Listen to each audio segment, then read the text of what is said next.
Dans les 115 magasins du village de Mark, MacArthur-Glen, il y a encore du stock. Le dernier week-end des soldes d'été permettra de réaliser de belles affaires. Certains ne s'en sont d'ailleurs pas privés.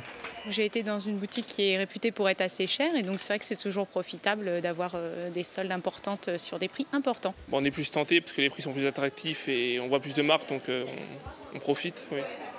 Pourtant, même si certains jours des boutiques ont enregistré une hausse à 2 chiffres, en général, le bilan est mitigé.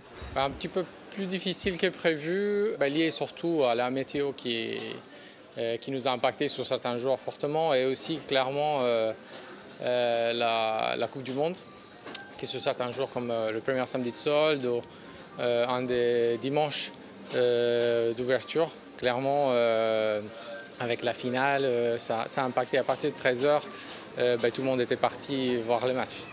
Globalement, ce centre de passage a enregistré une baisse de fréquentation et des résultats en recul de 5 à 6%. Au centre-ville de Troyes, la tendance est comparable. Là aussi, on évoque des résultats très moyens. Certains ont réalisé leurs chiffres. Pour les autres, la saison touristique a tout juste permis d'équilibrer. On a la chance d'avoir une ville qui accueille de nombreux touristes. Donc on a vu des gens arriver de Belgique, d'Angleterre et encore de nombreux pays d'Europe, voire même encore plus loin, qui permettent donc du coup de redécouvrir la ville, mais en même temps leur commerce. Pour expliquer cette situation, on rappelle que les soldes privés avaient capté une bonne partie du budget solde avant leur début. Néanmoins, il reste encore quelques jours pour se faire plaisir. Et pour les impatients, les nouvelles collections sont déjà arrivées.